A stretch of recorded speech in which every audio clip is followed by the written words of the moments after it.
నన్నేనా పిలిచింది? నిన్నెవరు పిలిచారు? పిలవకపోయినా నేనే వచ్చాను కానీ ముందు కారు దిగు. దిగు. ఏమిటి ఏమిటలా బెదిరిస్తావు? కారు తాళాలు ఎలా ఇవ్వు? కారు తాళాలు అయ్యో కాకెత్తుకుపోయింది. కాకెత్తుకుపోయిందా? కాకి చేష్టలు చేసావంటే రెక్కలు విరిచేస్తాను, జాగ్రత్త. ఏదో ఆడపిల్లవు కదా అని వదిలేస్తే వెనక నుంచి కత్తి విసురుతావా? విసురలేదు, అది అట్లా వేసాను, జారిపోయింది. జారిపోయిందా? పద. ఎక్కడికమ్మా? బంగ్లాలోకి. ఎందుకమ్మా? అక్కడే ఉందమ్మా అసలు కదంతా. పద. వస్తున్నానుగా, అదిలా పెట్టుకో. తాళంతి. ఎందుకు? చెప్తా కానీ ముంతి.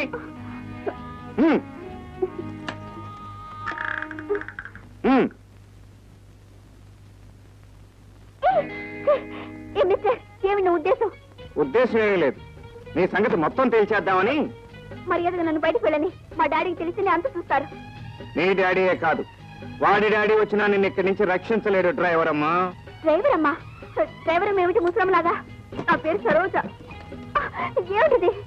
మాటకి మాట ఎదురు చెప్పావంటే జాగ్రత్త. నీ పేరు డ్రైవర్ అమ్మా, అంతే. ఏమిటి నీ పేరు? డ్రైవర్ అమ్మా. Very good. పద. ఎక్కడికి? రూములో. చేపట్టుకుంటావేమిటి? కొత్త కాపురానికి అంతా సిద్ధంగా ఉంది. బియ్యం, ఉప్పు, పప్పు, కూరగాయలు అన్నీ రెడీ. మనకు బాగా ఆకలేస్తుంది, గబగబా వంట చెయ్యి. ఏమిటి వంట? నేనా? నేను చచ్చినా వండను. నేనేం నౌకర్ని అనుకున్నావా? నేను అనుకోలేదు, నువ్వే చేతులారా చేసుకున్నావు. కూరగాయలు తరుగు. నేను తరగను. ఏంటి? తరుగుతానయ్యా. కత్తి పట్టుకుని బెదిరించడం పెద్ద గొప్ప అనుకున్నావా? ఈ బంగ్లా ఓనర్ వస్తే అప్పుడు తెలుస్తుంది నీ బతుకు. బతుకు మీద ఆసున్నవాడెవడు ఈ బంగ్లాలోకి రాడు. తరుగు. అబ్బా తరుగుతున్నానుగా, కనిపించడంలా. కత్తిపేట ముందు కూర్చొని కూరలు తరగడం సరిగ్గా చేత కాదు గాని కత్తి మీదకి విసురుతావా?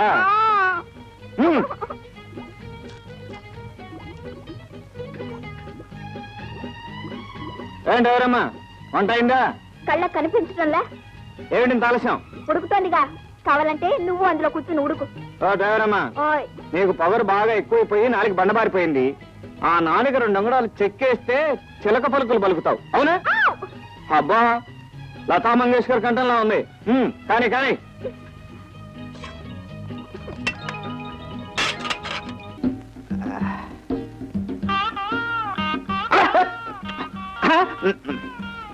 అబ్బా, వంటలు బానే ఉన్నాయి. ఏ హోటల్లో కుక్క చేరినా 300-400 ఇస్తారు. హోటల్లో చేరాల్సిన కర్మ నాకేం పట్టలేదు. ఏమో, ఎవరు చెప్పగలరు? నిన్నటి వరకు మేళ్ళలో రాజకుమారి, ఈ రోజు వంటగదిలో వంటకుమారి. రోజులు అలా ఉన్నాయి.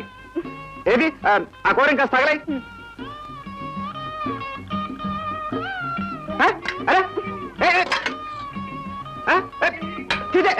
డ్రైవరమ్మా, ఓ డ్రైవరమ్మ, వస్తున్నా.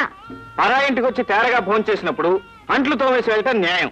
ఏమంటావు? అవునంటాను. అబ్బా, మీది చాలా ధర్మబుద్ధి. సరోజా, నువ్వేనా మాట్లాడుతోంది?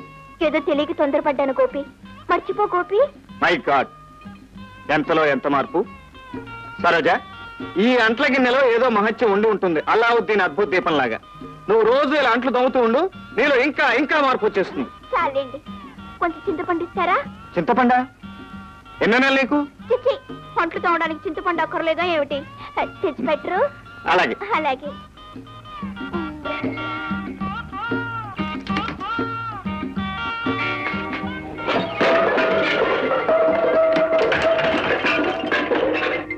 సరోజా, సరోజా, చింతపండు. ఆ చింతపండు నీ దగ్గరే ఉంచుకో, కావాలంటే నోట్లో వేసుకో. సరోజా, అలాగే నా పేరు జపం చేస్తూ ఉండు. కత్తితో బెదిరించి నన్ను ఇష్టం వచ్చినట్టు ఆడిస్తావా? పైగా వంట చేయించి అంట్లు కూడా తోమిస్తావా? ఇక్కడ నేను రక్షించే వాళ్ళు ఎవరూ లేరు. ఇప్పుడైనా తెలిసిందా ఈ సరోజ సత్తా?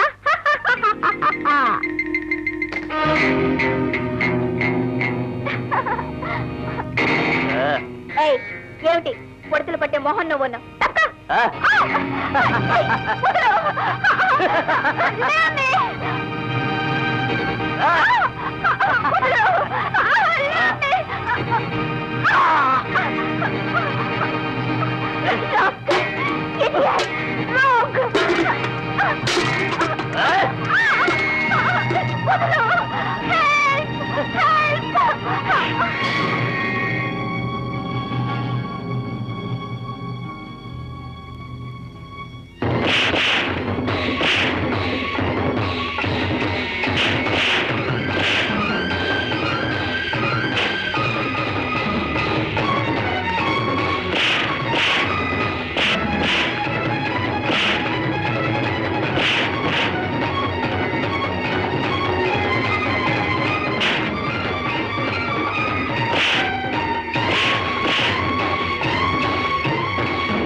సరోజ,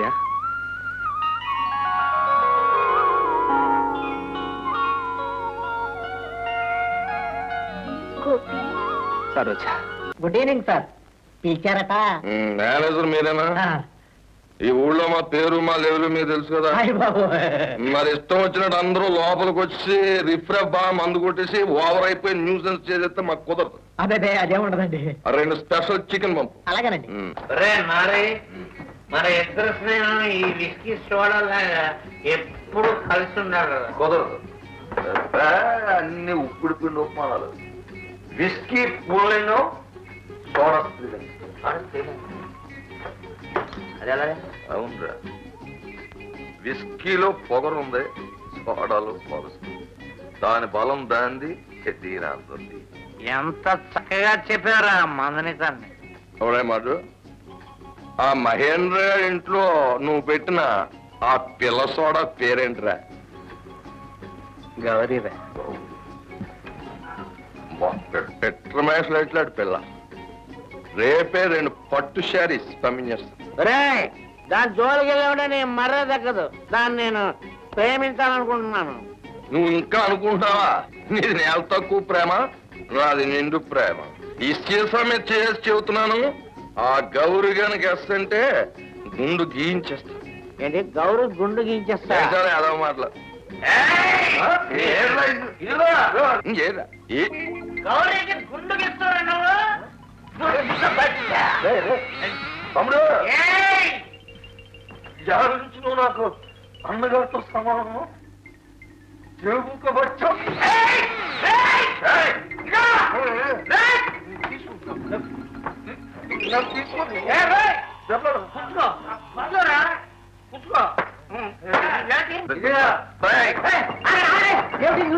పెద్ద మనుషులతో యూసేజ్ చేస్తున్నారేంటి? ఏంటి మీ బార్లో వచ్చానే మా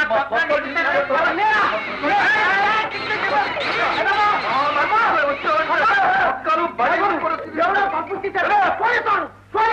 పోలీసులు ఫోన్ చేస్తాను.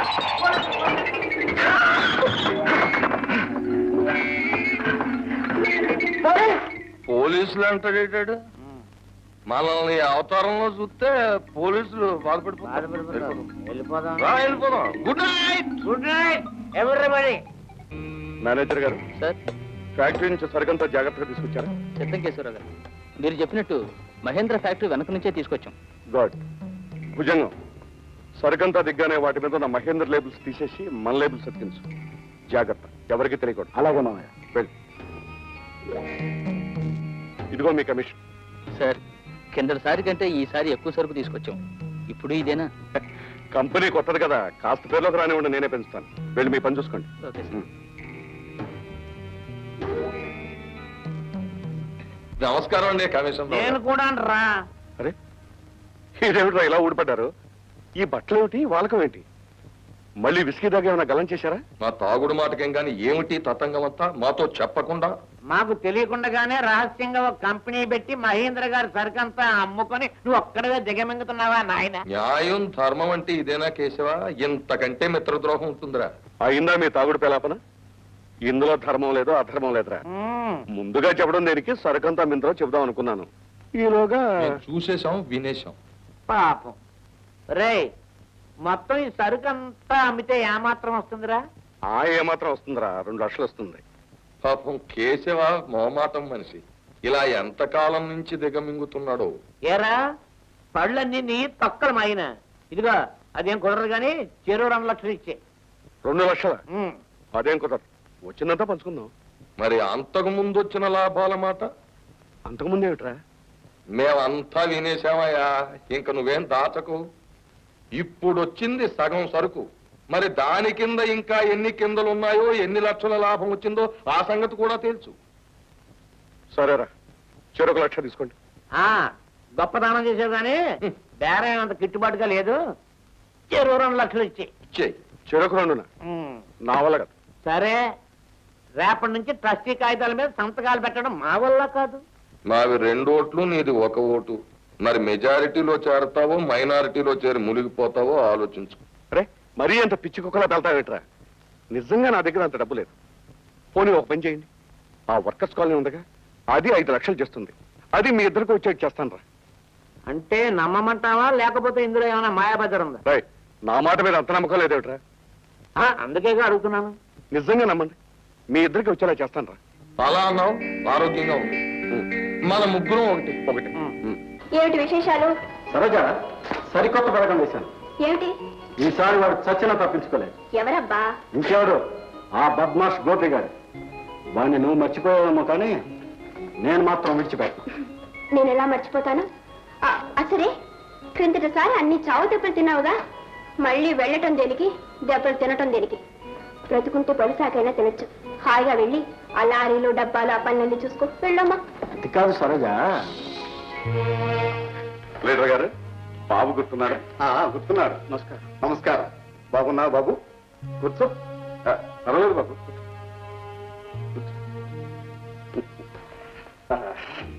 బాబు రవి, ఈ ఆస్తి ఈ సంపద మొత్తం అనేది మేము కాపలాదారులం. కాకపోతే ఈ ఆస్తిని నిన్ను జాగ్రత్తగా చూడవలసిన బాధ్యత మీ నాన్నగారు మా నెత్తిన పెట్టారు కనుక దీన్ని నిన్ను క్షేమంగా చూడటం మా కర్తవ్యం, మా జీవితాశి. నువ్వు పుట్టినప్పుడు వేడుకలు చేయిస్తూ ధర్మదాత అయిన మీ నాన్నగారు కార్మికుల కోసం వారు కట్టించిన ఇళ్ల అద్దెను 30 రూపాయల నుంచి 10 రూపాయలకి తగ్గించారు. అందుకు ఫలితం ఏంటో తెలుసా బాబు? ఏ విశ్వాసం లేకుండా వారు ఇప్పుడు ఆ 10 రూపాయలు కూడా కట్టడం మానేసి. అదేంటండి మరీ ఇంత న్యాయమా? అంతటితో ఆగారా? 20 ఏళ్ల తర్వాత ఆ ఇళ్ళన్నీ వాళ్ళ సొంతమేనని ఆ రోజు మీ నాన్నగారు అన్నారని అబద్ధాలు ఆడటానికి కూడా దిగారు. ఇప్పుడు ఏం చేయాలో ప్రేడ గారిని అడుగు బాబు. అవును ప్లేటర్ గారు, మనం ఇప్పుడు ఏం చేయాలి? వాళ్ళని ఖాళీ చేయించి ఆ స్థలం తిరిగి మనం రాబట్టుకోవాలి. అందుకు కోర్టులో దావా వేయాలి. అయితే వెంటనే దావా